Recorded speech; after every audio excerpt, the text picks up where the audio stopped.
Bismillahirrahmanirrahim. Assalamualaikum warahmatullahi wabarakatuh. Alhamdulillah wassalatu wassalamu ala Rasulillah wa ala alihi wa sahbihi wa man tabi'ahu wa mawalah. Para asatiz, guru-guru kita, alim ulama, cerdik pandai, tokoh masyarakat, hadirin hadirat, pengurus masjid, tak dapat saya sebut satu persatu. Insyaallah semuanya dimuliakan Allah Subhanahu wa taala. Amin ya rabbal alamin. Kitab Mukhtasar At-Targhib wa Tarhib karya Imam Al-Hafiz Ibnu Hajar Al-Asqalani meringkas kitab At-Targhib wa Tarhib karya Imam Al-Hafiz Al-Munziri. Qala al-musannifu rahimahullah bisanadihi. Penulis kitab ini dengan sanadnya sampailah kepada hadis 176, diriwayatkan dari sahabat Nabi Abdullah. Kalau dalam hadis itu disebut dari Abdullah, maksudnya adalah Abdullah bin Mas'ud. Karena banyak sekali sahabat Nabi namanya Abdullah. Abdullah bin Umar, Abdullah bin Abbas, Abdullah bin Amr bin As. Biasanya kalau menyebut yang 4 orang sebaya ini disebut dengan Ibnu. Tak ada disebut Abdullah. Ibnu Umar, Ibnu Abbas, Ibnu Amr bin As. Tapi kalau disebut Abdullah tak pakai nama bapaknya, an Abdillah, maksudnya dari Abdullah bin Mas'ud. Kenapa Abdullah bin Mas'ud ini dibedakan dengan Abdullah yang lain? Karena yang 3 ini sebaya, seangkatan. Abdullah bin Umar, anak Umar bin Khattab, Abdullah bin Abbas, anak Abbas bin Abdul Muttalib, Abdullah bin Amr bin As, anak Amr bin As, gubernur Mesir zaman Umar bin Khattab. Sedangkan Abdullah bin Mas'ud ini lebih tua. Abdullah bin Mas'ud ini bukan seangkatan dengan 3 Abdullah tadi. Maka Imam Bukhari selalu meriwayatkan imam-imam yang lain an Abdillah, maksudnya Abdullah bin Mas'ud radhiyallahu anhu. Qala Rasulullah sallallahu alaihi wasallam, Rasulullah bersabda, fadlu salatil laili ala salatin nahar, keutamaan salat malam dengan salat siang. Yang dimaksudnya salat malam di sini bukan salat maghrib, salat isya. Maksudnya salat sesudah isya sampai subuh. Itu yang dimaksud dengan salatul laili di sini. Setelah isya sampai subuh itu namanya salatul lail. Kalau tidur dulu namanya tahajud. Kalau tidak pakai tidur namanya qiyamul lail. Namanya salatul lail, salat malam. Kalau pakai tidur dulu, terbangun jam 1, jam 2, namanya tahajud. Makna tahajud melawan tidur. Kalau dia tidak pakai tidur, entah dia jaga malam, atau dia nonton bola, atau dia nonton sinetron, lalu kemudian dia sholat, maka sholatnya itu disebut dengan qiyamul lail. Keutamaan sholat malam dengan sholat siang, kafadli sadaqatis sirri ala sadaqatil alaniyah. Maka kelebihannya sama macam sedekah diam-diam dibandingkan dengan sedekah yang nampak orang.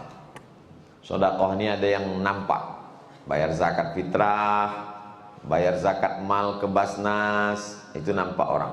Tapi ada yang diam-diam, orang tak tahu, lalu dia bersedekah. Makanya kata Nabi, sab'atun yuzilluhumullah, ada 7 golongan yang akan dapat naungan Allah yauma la zilla illa zilluh. Hari itu tak ada atap, tak ada tenda, tak ada tempat bernaung di padang mahsyar panas terik, tapi ada orang yang dapat naungan. Di antara yang 7 itu adalah rajulun tasaddaqa bi sadaqatin, orang yang bersedekah fa akhfaha, diam-diam. Orang tak tahu. Hatta la ta'lamu shimaluh, sampai tangan kirinya tak tahu, ma anfaqat yaminuh, apa yang diberikan oleh tangan kanan. Sakingkan rahasianya. Jadi dalam sedekah ada yang sir, ada yang jahat.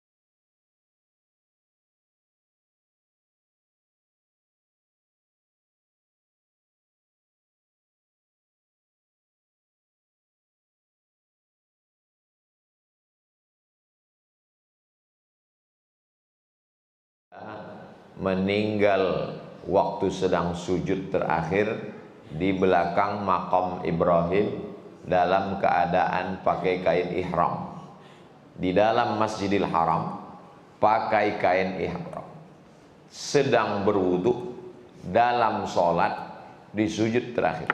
Tak ada kematian yang lebih indah daripada itu. Setelah selesai jenazahnya dibawa, dikebumikan, orang bertanya ke emaknya, masih lajang belum nikah, apa amal anak ibu? Saya tak tahu. Dia bukan ustadz, dia bukan ulama, dia hanya seorang pekerja di kantor. Allah berikan dia kemuliaan. Beberapa hari sesudah itu datanglah ibu-ibu membawa anak yatim, bercerita ke emak almarhum nih bahwa anak ini setiap bulan datang menyisihkan sepertiga gajinya. Tak ada orang yang tahu. Jadi nanti ibu, mana tahu suami ibu meninggal 2 hari sudah itu datang janda bawa anak yatim. Nah, itu tanda husnul khatimah. Shadaqatu sirri tadfa'u mitatassu.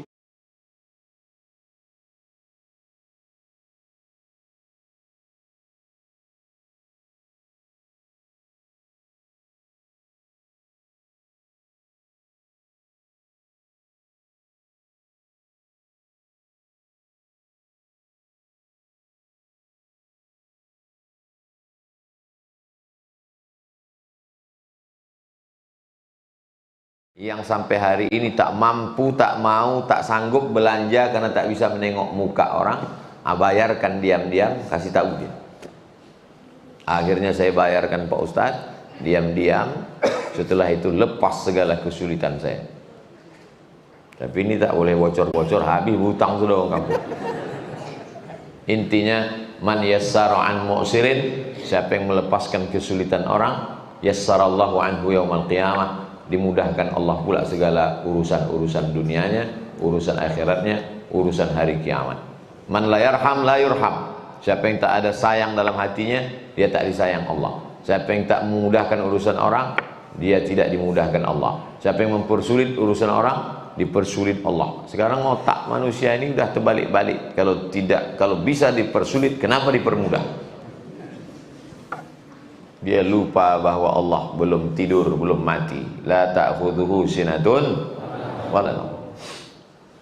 Rawahu Tabrani, hadis ini diriwayatkan oleh Imam At-Tabrani. Kalau bunyi hadisnya rawahu Tabrani, itu menunjukkan hadis itu ada dalam kitab Al-Mu'jam Al-Kabir. Kitabnya 3, Al-Mu'jam Al-Kabir, Al-Mu'jam As-Saghir, Al-Mu'jam Al-Awsat. Kalau nanti bunyinya rawahu Tabrani, itu artinya ada dalam Al-Mu'jam Al-Kabir. Tapi kalau dalam kitab yang lain, rawahu Tabrani fil Awsat, rawahu Tabrani fil Saghir, fis Saghir, bi isnadin hasan, sanadnya hasan. Hadis paling tinggi sahih, di bawah sahih hasan, di bawah hasan dhaif, di bawah dhaif maudhu. Kapan hadis itu sahih? Cukup 5 syarat. Sanadnya bersambung, riwayatnya adil. Adil artinya menjauhi dosa besar, menghindari dosa kecil. Riwayatnya dhabit, kuat ingatannya, tidak pikun, tak pelupa. Kunci rumah lupa, kunci mobil lupa, kunci motor lupa, tak bisa. Tidak bertentangan dengan riwayat hadis lain, dan tidak ada illat, sebab sekecil apapun yang merusak kesahihan hadis.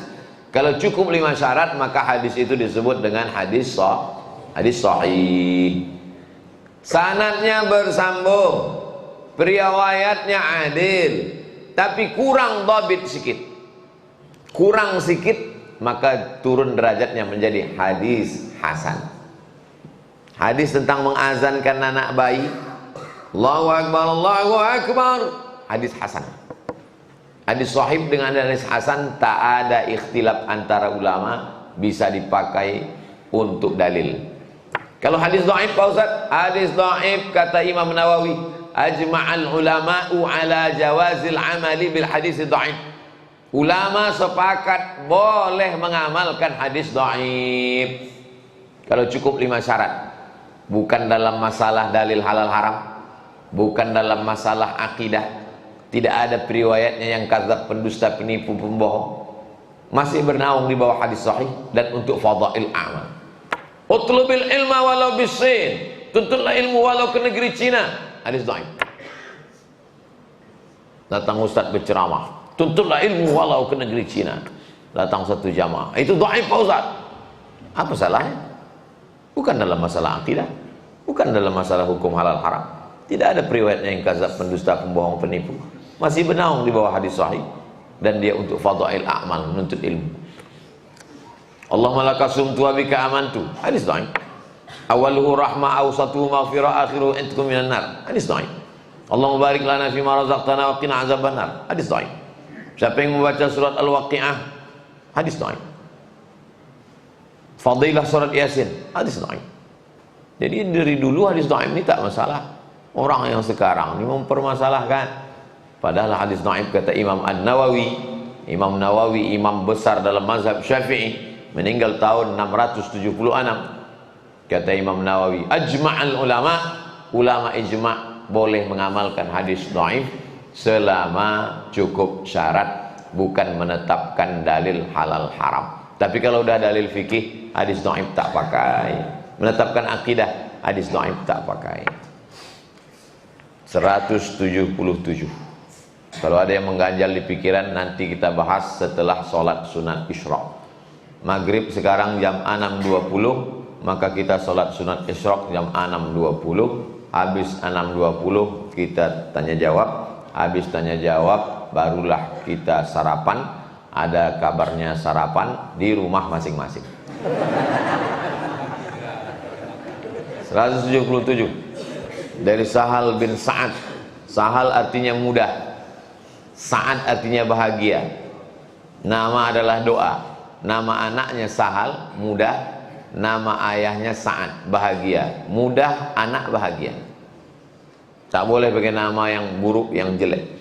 Radhiyallahu an, Allah meridai dia. Setiap disebut nama sahabat Nabi radhiyallahu an, Allah meridai dia.